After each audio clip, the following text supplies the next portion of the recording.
Good morning. Happy Wednesday. Yep, I'm actually in my real office again today. I'm talking Bibles, and I have all my Bibles here. It's easier to do it from here than to carry a whole big stack of Bibles home with me.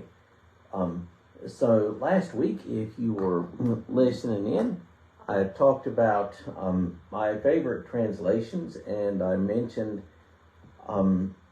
I think 5 in particular.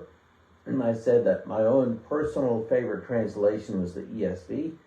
It's just what works best for me. You may have a different one, but I also mentioned several others that were good. Mentioned the New Revised Standard, the NIV, the New American Standard, and the New Living Translation. And if you want to know more about those, then go back and watch what I said last week or catch it on YouTube. It's available on YouTube as well. And for today, we're going to talk study Bibles. So what is a study Bible? Study Bible it's going to be a Bible that has an introduction at the beginning of every book. There'll be an introduction at the beginning of every book, which will discuss like who wrote the book, when it was written, its target audience, the place from which it was written, these things, if they are known. And then they will have footnotes at the bottom of the page, explanatory footnotes. So if you see a verse in there that really you don't understand, you can look down at the bottom of the page and see if there's a footnote for it. And then many times in the margins, there will be columns in the margins listing other places where a particular word or a particular concept can be found in the Bible. And so, just for instance, like here is a study Bible, and there are the footnotes at the bottom. And the notes explaining verses up here, and then in the margins a column with other places where a particular concept can be found in the Bible. They can be really helpful. Now, one thing to mention, and this is where things get really confusing, really tricky, is like, what's the difference between the translation and the study Bible? In this case, the study Bible that's going to be the notes. That's going to be the introductory stuff for each book. It's going to be the notes at the bottom of the pages. And with some study Bibles, you can get a particular study Bible in several different translations. So, for instance, I've got a Life Application Study Bible here. This one is in the New Living Translation, but you can also get a Life Application Study Bible in several other translations. So the study Bible is the notes. That's the introductory stuff for each book, and it's also the notes at the bottom of the page. The study Bible is not the translation. The translation would be one of the alphabet soup, NIV, ESV, NRSV, NLT, the whole Campbell's alphabet soup.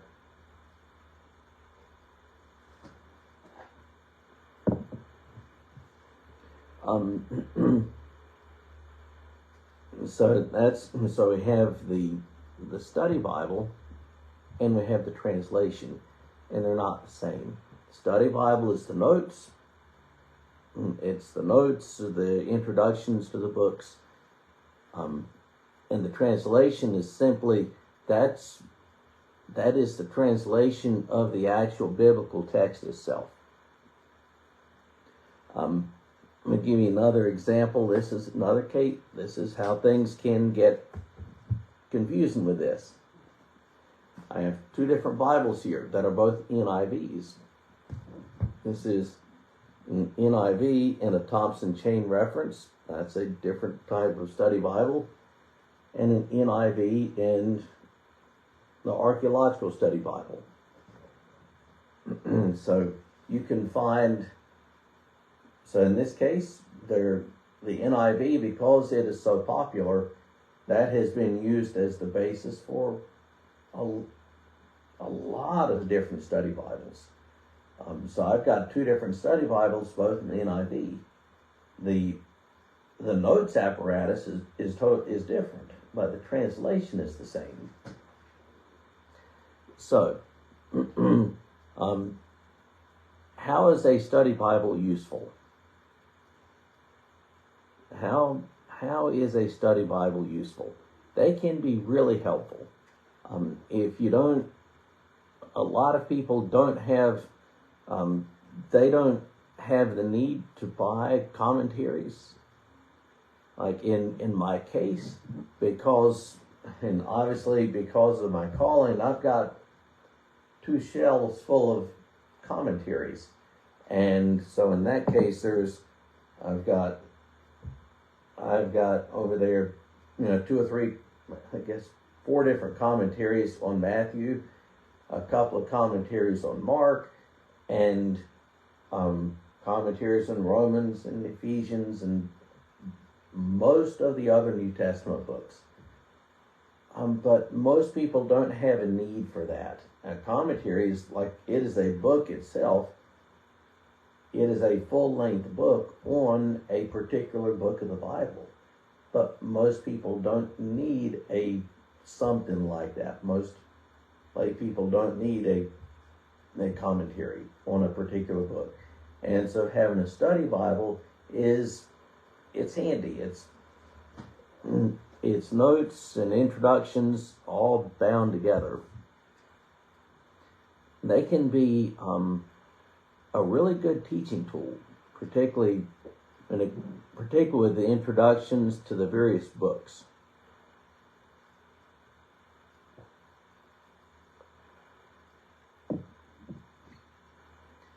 Now there are some dangers to study Bibles as well. And how can a study Bible be dangerous? I'm going to give you really at least 3 different ways. One is, but the notes some are better than others. Some study Bibles are really sectarian, meaning some are going to be from really what I would regard like theological extremes. Some are going to be really fundamentalist, and the notes are going to be very, very liberal. And in the way I look at it, you want to find something that's not going to be at either extreme, and find something that's going to be sort of more in the middle. And there are some study Bibles that will be also, if maybe not specifically denominationally specific, but they will lean heavily towards a particular denomination. You can find study Bibles with, like, in the name of a particular famous preacher, like David Jeremiah or John MacArthur. Both of those are famous Baptist preachers, and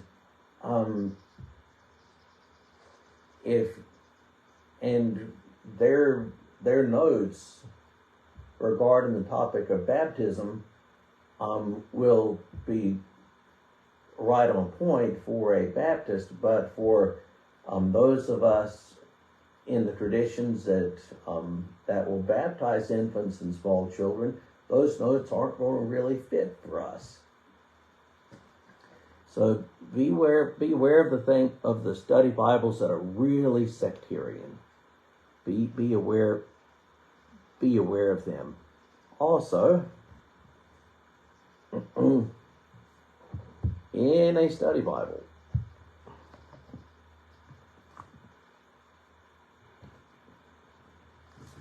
Here's a page from my Archaeological Study Bible. Which part on this page is inspired by God? The part above the line is inspired by God. The part below the line is scholarly commentary. This is inspired, that is not. And people they mess that up. The part below the line is perfectly fallible. It's written by a human committee, and it's not inspired by God. The part above the line is sacred scripture, and we gotta remember that. And there's also a danger with study Bibles of leaning on them too much. They can we don't want a study Bible to become a crutch for us.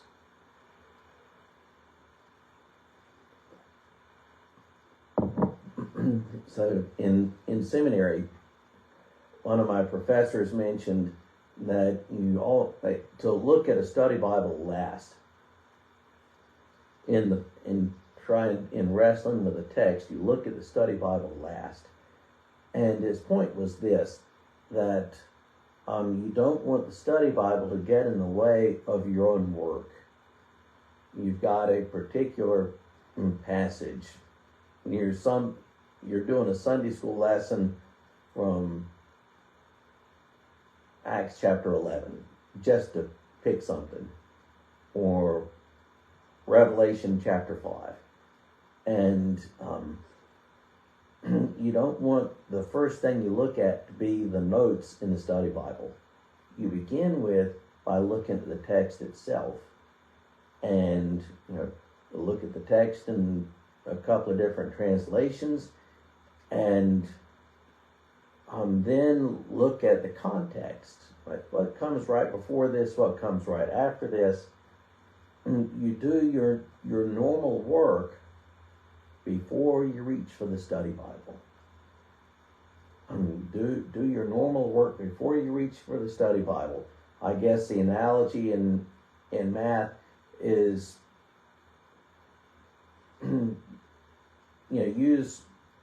try to work out something longhand before you reach for the calculator. Reaching for the calculator can give you the answer, but it's also really important to know how to work a problem out with a pen and a piece of paper. And so, don't beware of study Bibles that are really sectarian. You don't want to get one that pushes one theological perspective or another very heavily. Remember that the stuff below the line is not inspired. The stuff above the line is.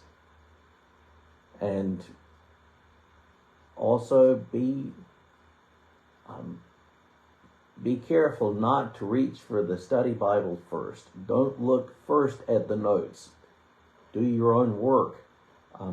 Do your own hard work of interpretation before you look at what the study Bible says for Acts chapter 11 or Revelation 5 or whatever your passage is.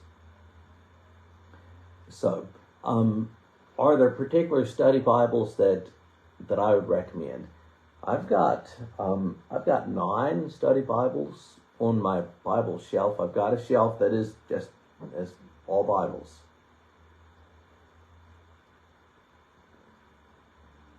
And to be honest with you, I don't use them that much in my own work, in my own ministry. The Bible that I use it's an ESV, but it's not a study Bible. And I don't use them that much. If I have detailed work to do, I reach for a commentary. Occasionally I use a study Bible, And I'm going to mention three study Bibles to you that I have, and I've looked at some that I think are pretty good. And then there will be one that I will refer to that is available online.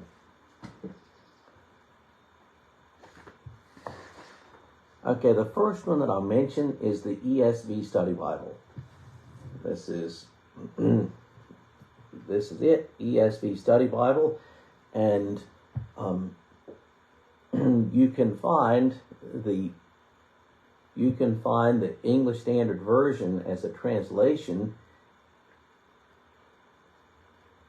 for other study Bibles. You can find, you probably can find a life application study Bible in the ESV, but this is an ESV study Bible, which means that the the study notes and the introductions and all of that come from the same publisher, the same people that did the translation. That's what that means.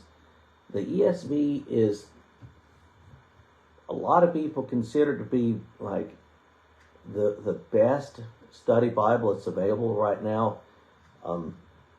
The notes are really detailed.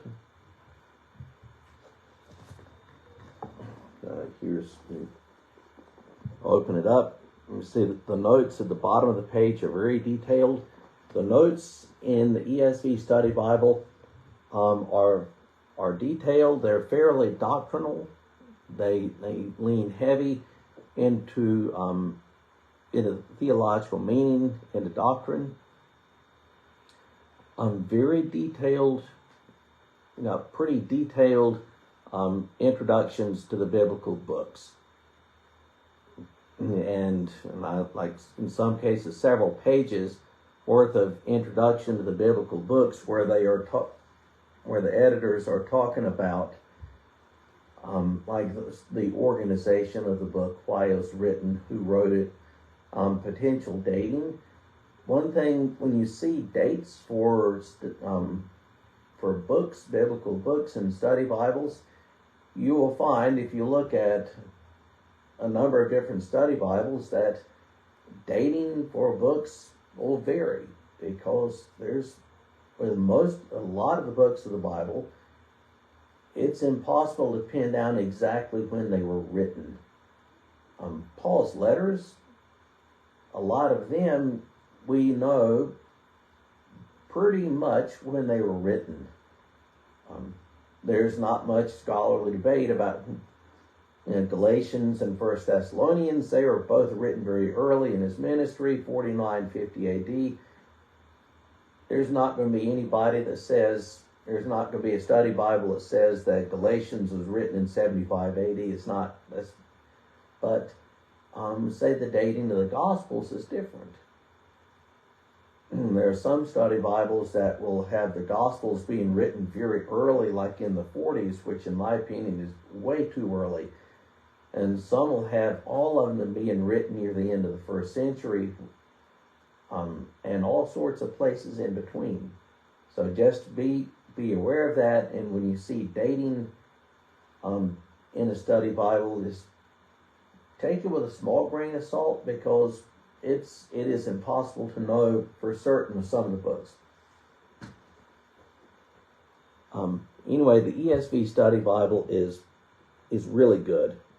It's got a lot of maps that are in color. It's got charts. It's got, at the back of the book, it's got explanatory articles about various biblical topics. So the ESV Study Bible is really good. Life Application Study Bible. Like I said, this one is in New Living Translation. You can also get it in the NIV. You can probably get it in the ESV. And open this up, and you will see the same thing. The biblical text, footnotes, and the margins where you can find other places that a particular concept is referred to. The notes in the Life Application Study Bible are not as detailed as the ESV. They're a little easier.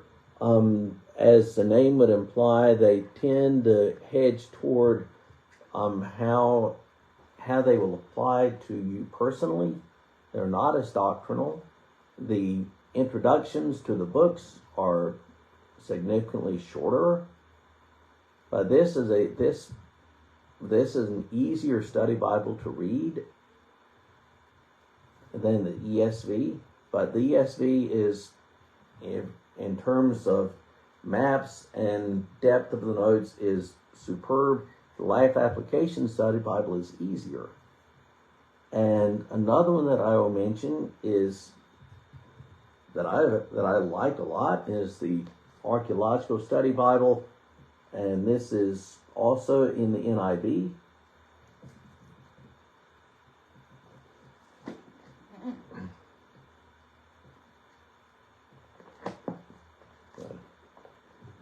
You see the format is the same.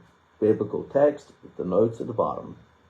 One thing, the Archaeological Study Bible, as the name would imply, the notes in it are primarily, they are historical or cultural based. The notes in it are heavily leaning towards background history or cultural issues, or in some cases archaeological issues, which can make it very handy. So those are the three of the study Bibles that I actually have and can pull down off the shelf. These are the three that I'd recommend. I've got several others, but I can't recommend them to you. ESV, Life Application, or the Archaeological Study Bible. The Archaeological Study Bible, I think, may only be available in the NIV. And the last one that I'll mention is the Net Bible. The Net Bible is an online Bible. It is free, and it is both a new translation, but it also has just a wonderful set of notes. So when on your computer, go to Net, just type in Net Bible, and this will come up.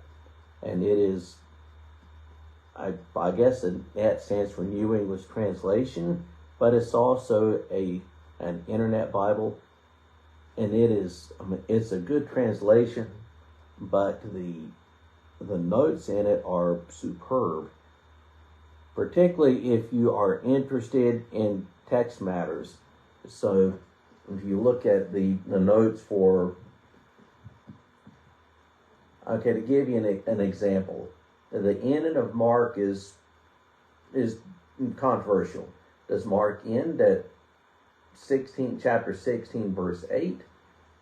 Or does it end at, or did it originally end at chapter 16, verse 20?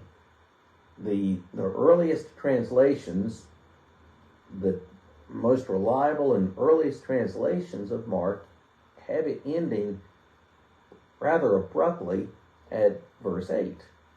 There are other manuscripts that come along later that have 11 extra verses that take it through verse 20.